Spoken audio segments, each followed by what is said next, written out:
Hi, and welcome to another episode of Pivotal Moment. I have missed you guys. I am your host, Nikita Fawcett, and we are growing. Thank you, Amazon Music, and thank you, Pandora, for welcoming Pivotal Moment to your platforms. And also, you can still find us on Spotify, iHeartRadio, Google Podcasts, and Apple Podcasts. Listen and download, and please share and follow us wherever you find us. 2021 is on. Today, in the spirit of growth and continuing to build, we're talking with entrepreneurs extraordinaires, is what I call them. Fred Mwangaguhunga is one of them, an exceptional former corporate lawyer, tax attorney from Wall Street, who turned his desire to be an entrepreneur into a reality. He's the founder and CEO of MediaTakeOut, the number one source for African American news. He is here today to tell you how to make your idea your reality for your business in 2021 and years to come. So today we're going to talk with Fred about how he has maintained such visibility for his brand, for his company. They've been in Vogue, New York Times, Wall Street Journal, CNN, Black Enterprise, and he is going to share with us some of those secrets to success, especially for those entrepreneurs that are out there listening who may want to take advantage of the opportunities now or later, or that big idea you've yet to do. So let me start with the tax attorney background, which is still incredible that you left Wall Street and all of that for your own thing. So talk about that, because you said earlier, Fred, that you always knew it was temporary in terms of being a lawyer on Wall Street. You knew that that was temporary. Tell me why. Yeah, so I went to law school and business school, and part of the reason why I went there is because kind of the inertia of my life took me there. So I never really felt that that was a choice to go on to law school or business school. When I graduated from high school, I ended up going to John Jay College, which has a strong pre-law program, and I did pretty well in college. And then it just kind of seemed like the next logical step in my life would be to go on to law school, and so that's what I did. And when I was in law school, I realized that maybe, I wanted to increase the amount of flexibility I had career-wise, so I had the opportunity to get an MBA also. So that's what I did. So I got a JD and MBA. But a lot of those decisions weren't me kind of proactively saying, this is what I want to do with my life. It was kind of the inertia of my life and kind of the circumstances I was in. I was just taking advantage of the circumstances that I was in to kind of punt on the idea of what I wanted to do when with my career, and just kind of increase the flexibility around me. So when I went to Wall Street, I felt like that was kind of the continuation of this kind of role, or kind of taking advantage or creating as much flexibility in my future career path as possible. So when I went to law school, when I went to work on Wall Street, it's a really prestigious firm. I got paid really well there, but it wasn't really the career choice that I'd always envisioned for myself. I considered myself an entrepreneur. But I wasn't operating as an entrepreneur. I was operating as a student. I was operating as a lawyer for a big company. Mm-hmm. And so eventually I kind of, I had to kind of have a realization that I had to take control over my own future, my future career, and make that jump. And that's what I did. That is a pretty big jump. But let's talk about the skills that you transferred, or perhaps even that evolved as a result of your law school, your business training, that acumen to be organized in this business setting, how that transferred into your next venture, which I believe was Laundry Spa, was your very first company. Is that right? Yeah. The first company I started out of law school, out of being a lawyer, was a laundry service, an online laundry service called the Laundry Spa. And then that was a part of the celebrity perspective that you gained in terms of how to use it to the business's advantage, right? Because you worked with J-Lo, Mariah Carey, Beyonce, Victoria's Secret fashion show. So how did that, because I want to make the leap to where you are at MTO, but working with that celebrity element, how did that factor into your mindset and what you were going to do next? Well, and I think you said it exactly right? Like, this is the way I see my kind of my entrepreneurship has been an entrepreneurial journey where everything kind of builds on top of what came before it. So when I started the laundry spa, we started the laundry service, and we wanted to get as many customers as we could. And so we tried a bunch of things. We tried a bunch of promotions. We tried advertising. And one of the things that was probably the most effective in getting customers is by getting celebrity endorsements. And some of that came by accident. We had a friend of a friend that knew a couple of celebrities, and they started using our service. And then it got written up in the papers, and more celebrities started using our service, and it got written up again. And we ended up eventually, like you said, getting a bunch of celebrity clients. We had Mariah Carey, J-Lo, Beyonce. So we had a ton of celebrity clients that were there. And so that was kind of my first kind of introduction to the power of celebrity. I think that is so impressive, but also encouraging for people out there who are trying to figure out, like, how do I take this idea, and attach something to it so that it makes a difference, so that it gets me to where I want to be. And so because you've been in this field, in the entrepreneurial space for a moment, how do you take, for those who are listening and have this idea, how do you get from idea to implementation to rock star? Because you're all over the map now. So just walk us through, or maybe just tell us what the most important first step is to that. How's that? Well, I think the most of it is coming up with a plan that makes sense. Yeah. I think a lot of times, especially as entrepreneurs, we come up with a plan, but the plan is a lot of times rooted in something that we always wanted to do. So maybe you always wanted to be a singer, so then you said, hey, I'm going to create a singing business. Right. Yeah, but that's not necessarily grounded in, the plan doesn't necessarily make sense. It makes sense to the extent that it helps you, live out your dream, but it might not necessarily make sense for the market. And so every business that I applied or that I started from the perspective of, I want to take advantage of a market opportunity, and not so much what I wanted to do. There are plenty of things that I wanted to do in life, but you have to kind of put that to the side, because I'm judging the market, what the market wants, and not necessarily what Fred wants. So when I started the laundry service, sometimes people look and wow, you have all these random businesses, right? Like you started, the first company that I worked for was a telecommunications startup, and then you started a laundry service, and now you're running a media company. There doesn't seem to be anything, that ties those three businesses together. How do you go from one to the other to the other? And the answer is that I saw a market opportunity in the laundry service industry, and I took advantage of it. And when I started MediaTakeOut, I saw a market opportunity in the media space, particularly with African American media, and I took advantage of that too. So it wasn't about what I wanted to do. It was what market opportunities are available, and which opportunities that the skill sets that you have that you think you can take advantage of. I think right now is a great time. Obviously it's not a great time with, all COVID-19, but there are tremendous market opportunities out there right now that I'm sure that your audience could be able to take advantage of.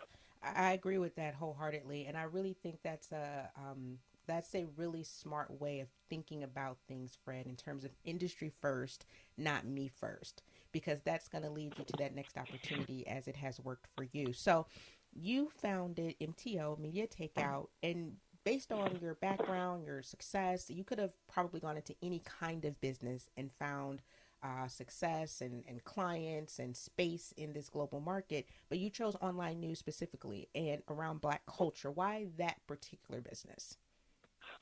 Well, I think there was sort of two different pieces of it. Like I said before, I think everything that I did is a function of kind of what happened before. So in the two businesses that I had run before, I learned two valuable things. One was that blogs, which at the time, and right now, people that are listening to this are like, wow, blogs have been around for a long time, and, they're incredibly popular, and it's kind of obvious to people. But 15 years ago when I started Media Takeout, blogs were just starting to come about. And the idea of, telling news in kind of the blog form really was a brand new concept to a lot of people. And the majority of people, particularly people in the entertainment industry or in media, didn't really believe that you could create a sustainable business model with a blog. And so they just basically ignored the entire genre. But I had seen that it was growing. While we were working with the laundry spa, we were advertising on blogs. We saw the growth. We saw how much money, in terms of the ad dollars that we were giving them and that they were demanding. I saw the growth in the industry. So whereas the majority of people in media were unable to see the growth of blogs, or were unwilling to see, willing to accept the growth of blogs, I was kind of there on ground zero, and I actually saw it. So for me, I learned, so when I eventually sold the laundry business and I was looking for a new venture to get into, I was like, I got to get into blogs because I saw the growth in the industries. And as far as choosing to go African American or others, and I told you before, we got a ton of press, particularly for having a lot of celebrity clients with the laundry service. We got written up in Vogue, and we got written up in New York Times. Sorry, not the New York Times, but New York Post and the other news, which are the local newspapers in New York. We were on TV. And we got, whenever you get, you have your business in a newspaper or on TV, you have all kinds of people call you up and say, wow, it's so, we saw you on TV, your business is doing so great. And it's a proud moment for you. But we also got written up in Black Enterprise. And at the time we didn't necessarily know, right? Like we were like, okay, we're written up in the New York Post and then the Daily News and all these pretty big local newspapers. We didn't fully appreciate what it would mean to get a write-up in Black Enterprise. But when we got that write-up, while we got congratulations from people for the other stuff, it was like miles different.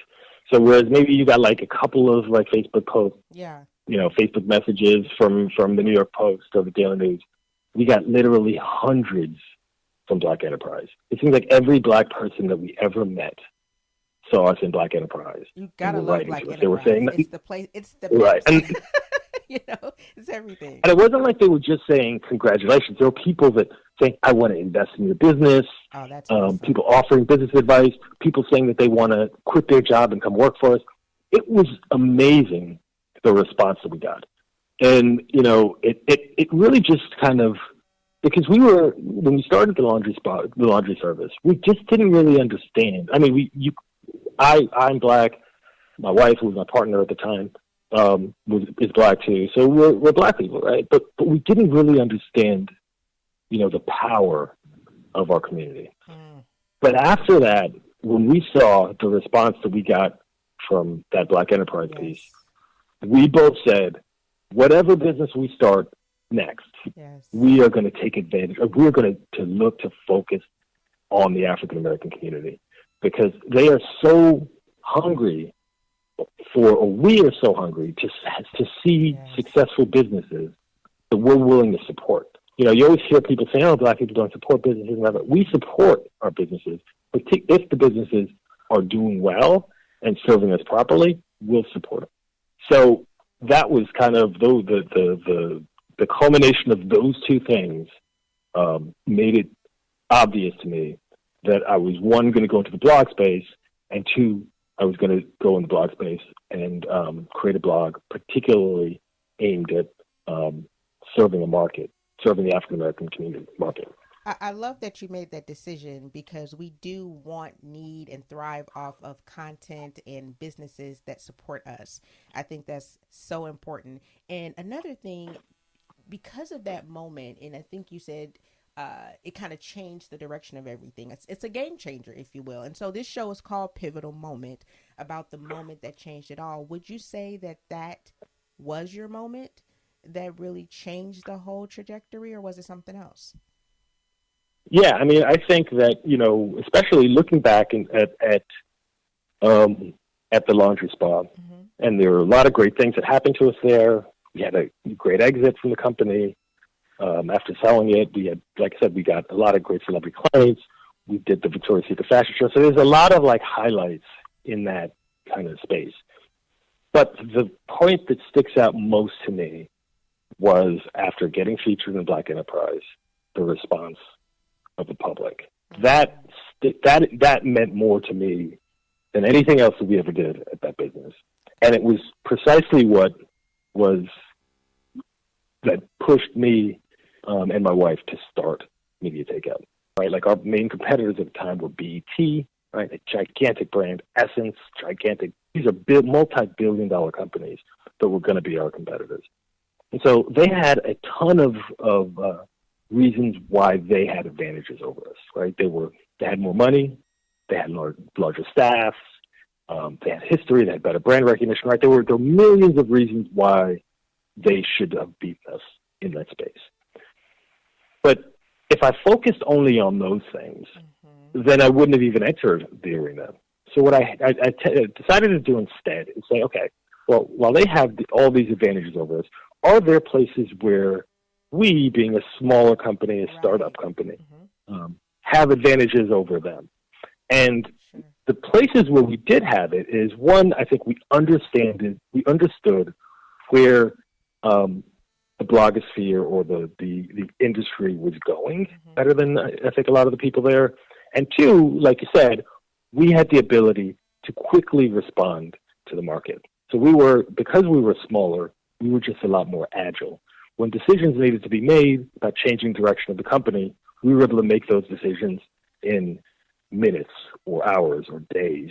Whereas, in a company like Essence or BT, the billion-dollar company, layers of management, right? Like someone has to come up with the idea, they have to pitch it in a meeting, it has to move up the chain of command, it has to get all the way up to, senior management, and then they have to decide, and they have to put together a team to make the change. And, it could take months for any real change in any line of business in a big company like that.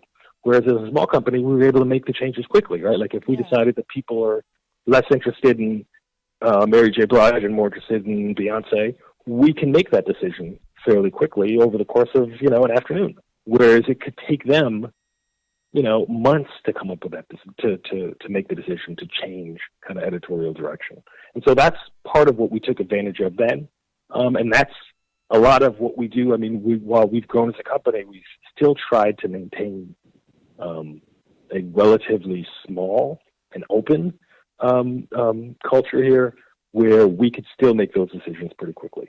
So in that same vein, how do you manage to stay as relevant as you are and as popular as you are with the audiences that you have and as they are growing? Like staying ahead of the competition, everybody says like the Black TMZ, but you are in your own lane, your own space, your own spotlight, if you will. But staying in that spotlight takes work, and it takes, it's a process, I would imagine. How do you do that? How have you been able to do it? I think that's a really, really good question, because a lot of times people wonder, I think that hits the essence of what it means to be an entrepreneur. The way that I see entrepreneurship, whether it's me running MediaTakeOut, whether it's, Mark Zuckerberg running Facebook, or whether it's, the guy that runs a fruit stand on the side of the highway. It's all the same thing. At the end of the day, what you are really trying to do is you're trying to please your customer. You're trying to make your customer appreciate what you're offering them, right? Because they have plenty of choices, right? There are plenty of other fruit stands on the corner. Yep. There are plenty of other, websites to go to. There's plenty of other social media. So what you have to do, if you have to wake up every single day and spend as much of your moment, as much of your time and your thought and your intellectual capital trying to figure out ways to please your customer more. So the fact that you're pleasing your customer today is great, but you have to always think, how can I please them more tomorrow? And that has to be ingrained in your mindset all the way through. And that has to be the number one thing that is driving you going forward. It has to be more important to you than making the most money. It has to be more important than you to being happy with or fulfilled or any of the other things that you hear people talk about. Yeah.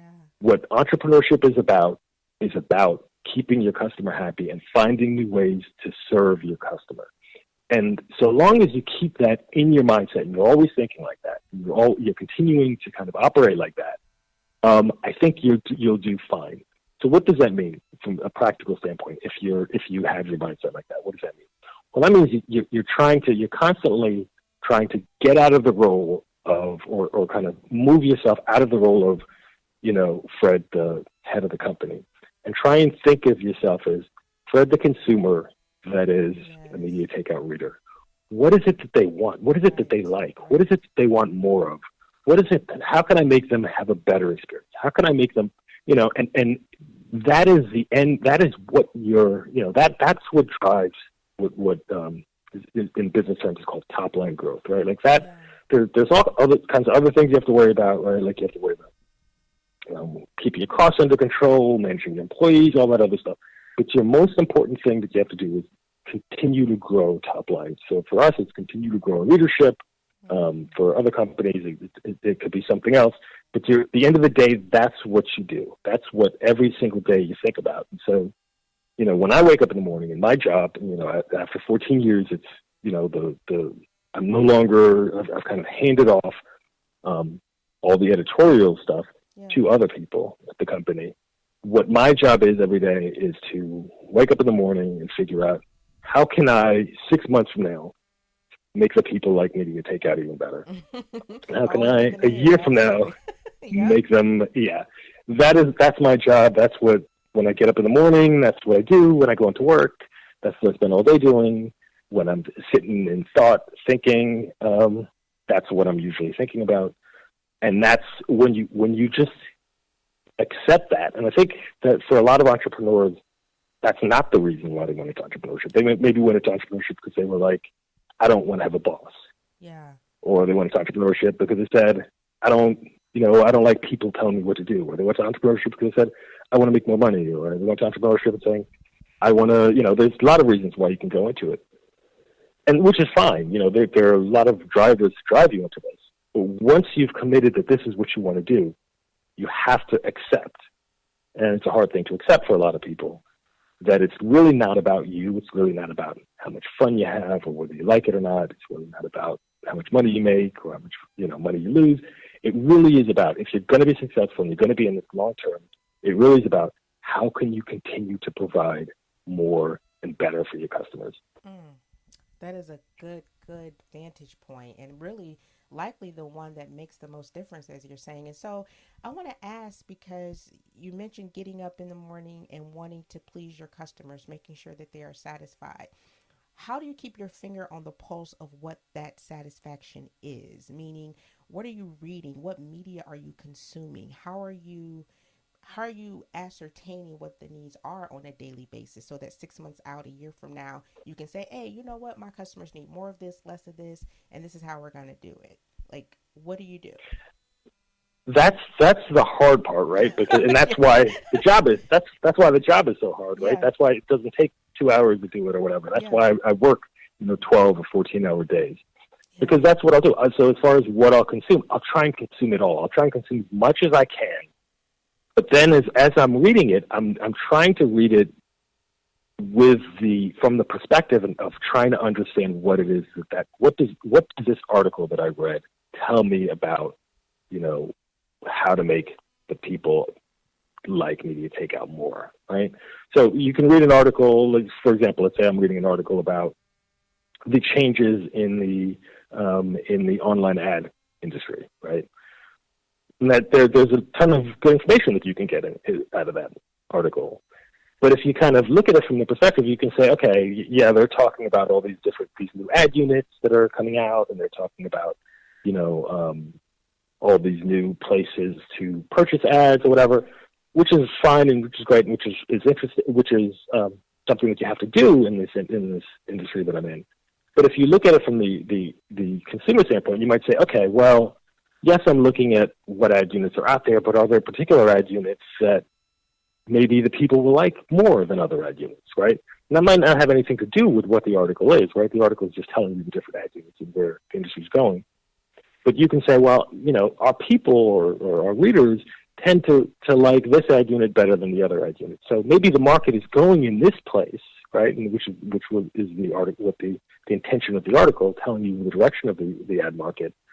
But because I've seen that our readers are looking at or like this ad better, maybe I should try and just focus on the pieces of the article that are talking about that particular ad unit. Maybe that takes me to another article, but it's talking about those ad units. Yeah. So it's all really about just changing your perspective when you're consuming all of this information. And because of the internet, obviously there's tons of articles out there. There's tons of books. I read a lot of books, but if you're constantly coming back to that one kind of core tenet of entrepreneurship, and you've internalized it so that you can't read an article without thinking that way, then you start to really develop insight into your audience.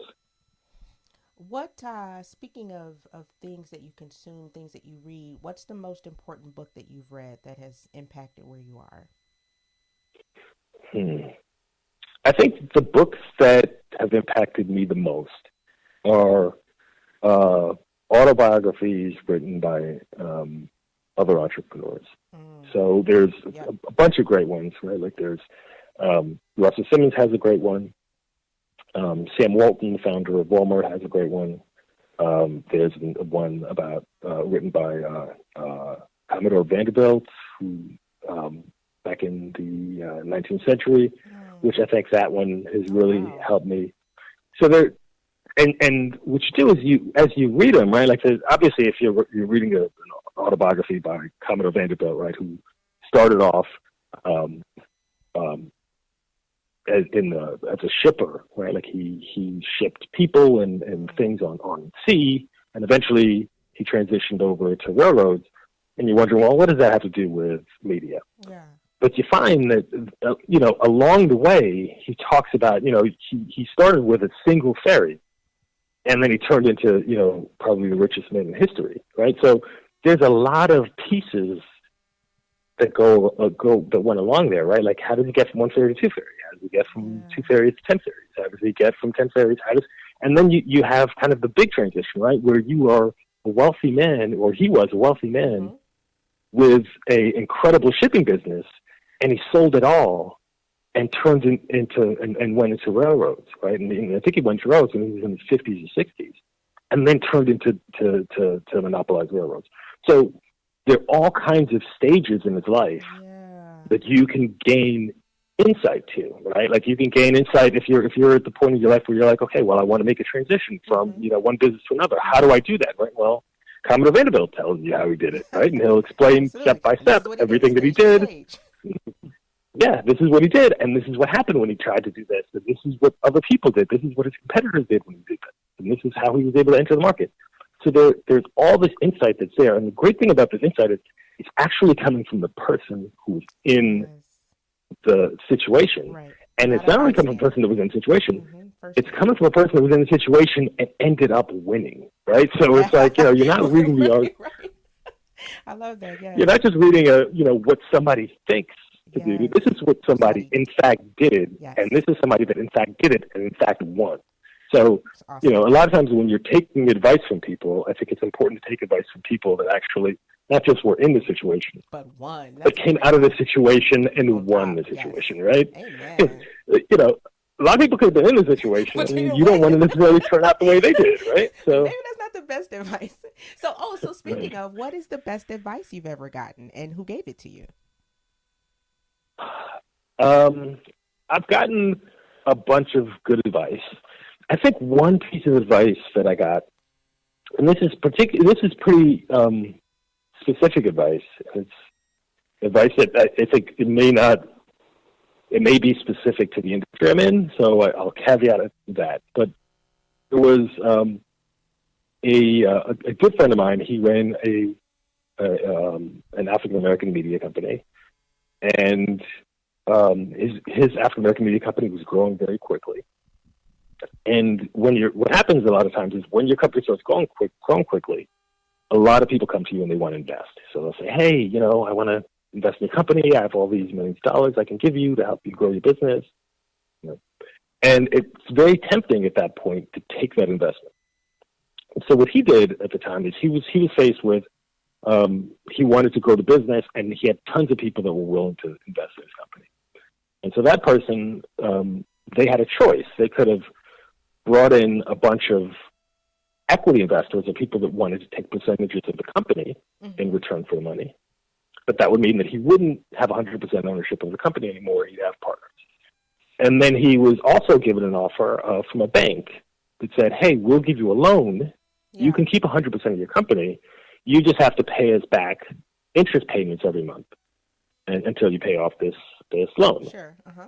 So that was kind of his two choices, and he chose to take the bank's money because he was like, what I don't want to do is I don't want to have partners. I worked so hard to get 100% of this company. I want to make sure in control. I don't want to have people telling me what to do. I'll just take the bank's money and then I'll pay them back. And then once I pay them back, I'll have grown this company and I'll still own 100% of the company. That was his thought process. And so that was his situation. And I found myself very much in a very similar situation a lot of years later. So in his situation, he chose the bank's money. It went terribly wrong. The industry changed on him. And he ended up losing his business to the bank. Oh my gosh, that's the worst. So he told me, really maybe about a couple of years into the business, when we were just starting to grow, he was like, Fred, if you ever get in that situation and you have to choose between bringing in partners or taking the bank's money, don't ever take the bank's money. Wow. There are always caveats to it. Yeah. You never want to do it. Don't do it. So fast forward now, this is, right, he gave me that wisdom. Maybe 15 years after he'd gone through that, I was in the same position where there were equity investors coming to me and saying, hey, listen, we got a ton of money that we want to give you. And there was the bank that was saying, hey, listen, we want to lend you this money to kind of go forward. And I was inclined, just like he was, to take the bank's money, to still maintain 100% control of the company, sure, to not have any partners, and to take the bank's money. And I remembered at the time that he told me this. And I mean, I had people in the company that were saying you should do it. Right? We had advisors that were telling us we should do it. We're getting really great rates with the bank. This is a no-brainer. You should obviously do this. And I remember the advice that he gave me at the time. And so I called him. I actually called him up. This is years later. And I was like, I'm in this situation. He was like, don't even say anything more. Do not take that money from the bank. I'm telling you, don't do it. Wow. So even over the advice of, trusted advisors, sure, lawyers, everybody, I was like, you know what? I'm just going to go on. This guy, I respect him. I know all the great things that he's done.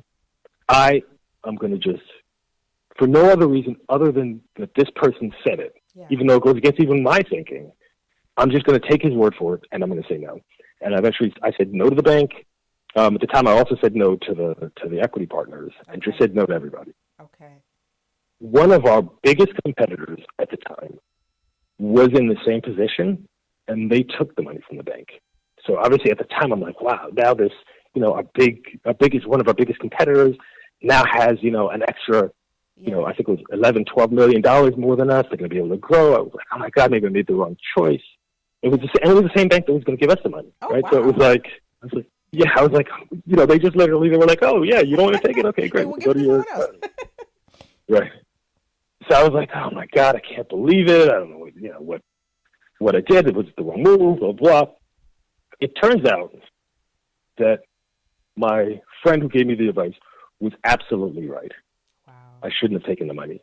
And my competitor who took that money ended up losing their business over it in the same way as my buddy did.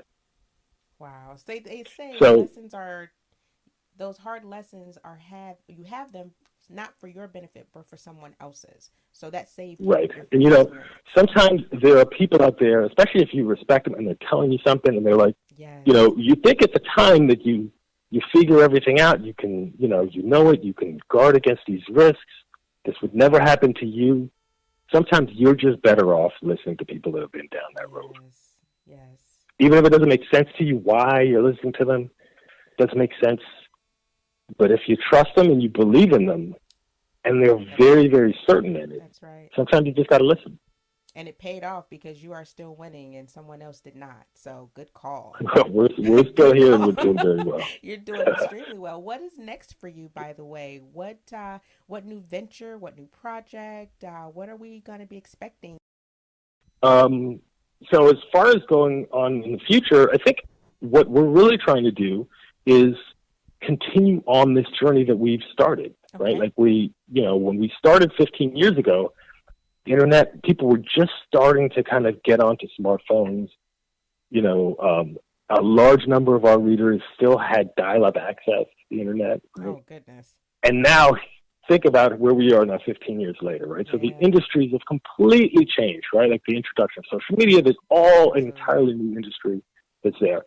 And so everything that you have just to kind of tread water, you have to spend every year, you have to spend even more energy to kind of continue on, right? Because it's every year you have to get better, right? So the year one, it compounds how much energy you actually have to put in to maintain where you are and to continue to grow.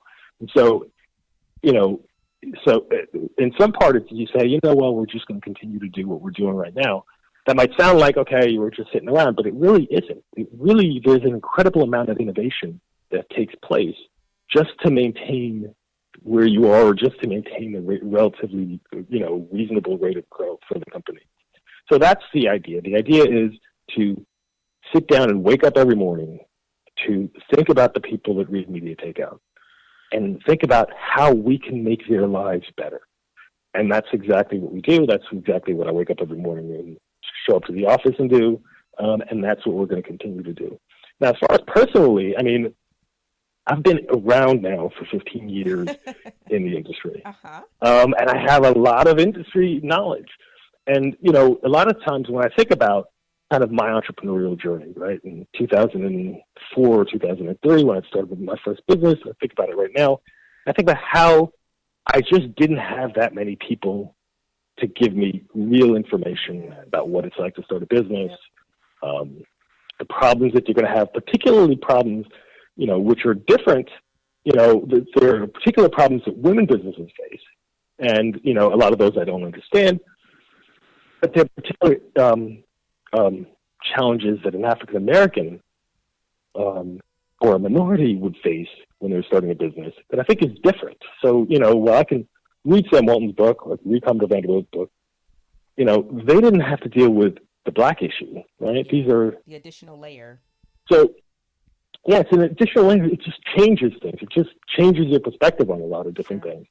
And so what I'd like to do, I just like to just give as much information as I can to young African-American and young women that are looking to start a business and don't really know. Maybe they don't even know anyone that's really started a business, been particularly successful. Or they don't know where to start. And just give them as much real information that I can get. I mean, when I started my business, I'd go down to the bookstore or the Amazon and just order a whole bunch of books.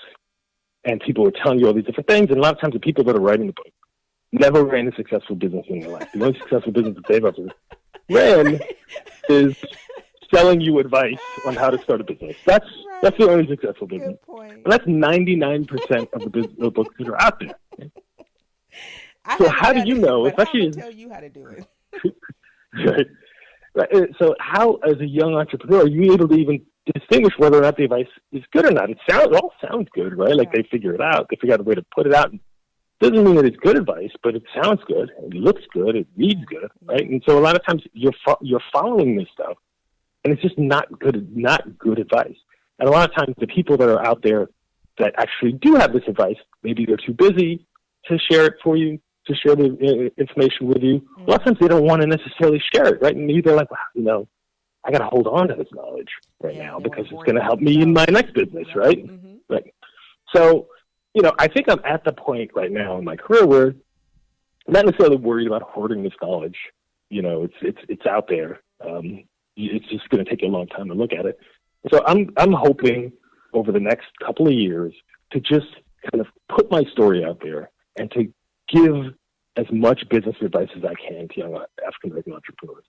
You absolutely positively should. I know so many young people who could sign up for a workshop, seminar, come to your class. If you're going to be a professor, let us know, tell us so we can share it with other people, because that's a valuable asset. And not enough young Black entrepreneurs or would-be entrepreneurs have that when they're starting out, especially like in high school, college, even sooner and earlier than that. It's so vital. So please, Fred, do that. Promise? That is my plan to kind of do it. And I'm not doing this as an endeavor to make money or anything like that. It truly is my way of giving back, because I've gotten, like I said, some of the knowledge that I've gotten, some of the great knowledge, some of the great advice from people that really had no reason to give it to me. And, I became friends with them, and they happened to come into my life. God put them in my life. But that's not necessarily the case for a lot of other people, right?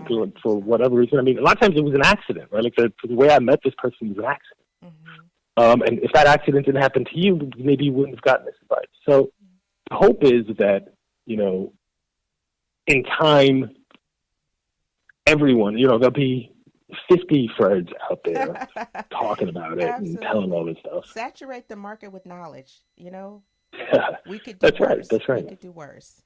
This has been so good. Is there anything else, Fred, that we didn't touch on that you think would be relevant, helpful, inspiring that you'd like to share? No, I think we got to most of the stuff I wanted to touch on. Yeah, this has been so inspiring. Thank you so much. Check out MTOnews.com. Follow Fred and his team of writers and their coverage of all things celebrity, all things Hollywood, all things that you need to know about what you're doing and what you can do. It's really, really well done. And I want to thank you for spending time with us today. Thank you. Thank you so much. And we will be following you, so please keep up the good work. Thank you so much to our guest, Fred Mwangaguhunga, today for his exceptional insight, advice, and tips for making your business a reality in 2021. Please listen and follow us on Pandora, Spotify, iHeartRadio, Amazon Music, Google Podcasts, and Apple Podcasts.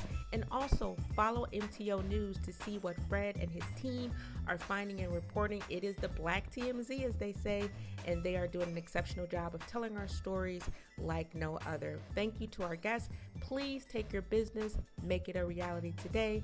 I am your host, Nikita Faustin, for Pivotal Moment. We will talk to you next time.